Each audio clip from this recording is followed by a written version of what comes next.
UFC 291 main card preview. Seems like we just got off of an awesome UFC 290. There's been some good fight nights in between then.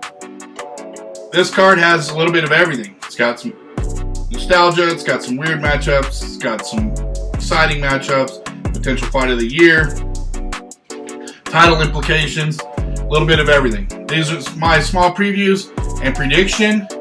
Let me know where I went wrong. After the fights, feel free to trash me. We got a lot of feedback last time. I love it. Let's go. Kevin Holland versus Michael Chiesa.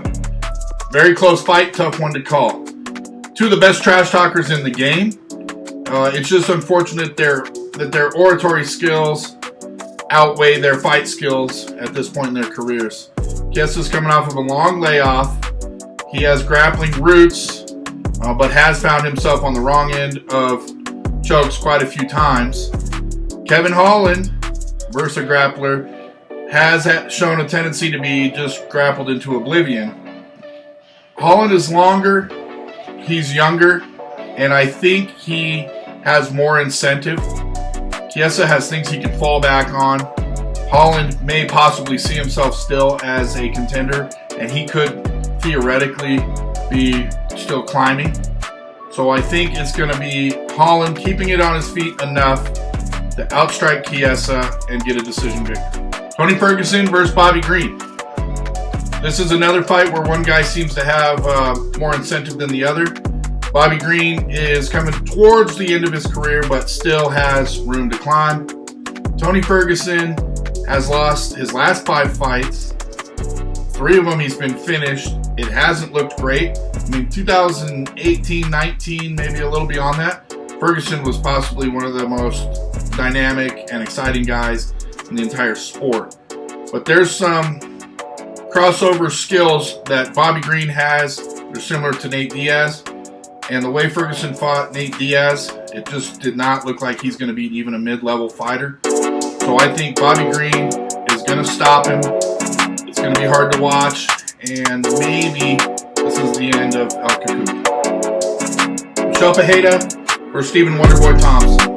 Wonderboy is 40. I'm approaching that number, and I cannot imagine being able to do anything physically at the level that he is doing it. It's amazing. Wonderboy really is a good name for him now. Michael Chiesa, I was surprised to find out he's on a 5-fight win streak.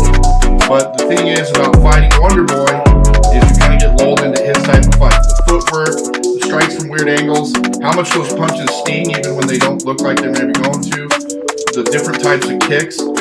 It can make a fighter kind of forget to do their own things and kind of blind them from where they can attack. I think Pereira is going to be prepared.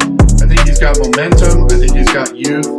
I think he's going to be able to find some openings and attack, and he's going to be willing to attack. And I think the speed is going to kind of catch up to Wonderboy a little bit. Call Pereira by decision. Alex Pereira versus Jan Blachowicz. Essentially, this is a light heavyweight title fight. I kind of wish they had just put that belt on the line there. But either way, this is going to be a pretty interesting fight. They both have knockout power. Pereira was just knocked out by a smaller fighter. Jan Blachowicz is not necessarily known as a grappler, but he has been able to, when he has a disadvantage in striking, get the match to the floor. I think he's going to shoot double legs, get Pereira on the ground. Pereira is still an amateur in that area. I don't think there's time to close the gap against somebody who's as strong and experienced as Blachowicz. I think Blachowicz is going to be able to defend himself on the feet, get this thing to the ground, control it on the ground. It's not going to be as exciting as we want, but it's going to be definitive decision victory for Blachowicz. Dustin Poirier versus Justin Gaethje 2. First, a message to the MMA purists. Stop. The BMF title is fun. Let's have a little bit of fun. This fight is extremely fun. If it was a 3-round fight, I'd be picking Gaethje. 5-round fight, even though Gaethje is a lot more conservative now and controlled, he still fades in those later rounds, even though he's still tough and he's still hanging around and retains some of his power. Poirier is excellent round 3, 4, 5. Poirier is also 3-0 in his previous 3 rematches. This is his 4th rematch. I think he's going to go 4-0. we're looking at a potential fight of the year. It's awesome to be able to predict that, and I'm excited to watch this one.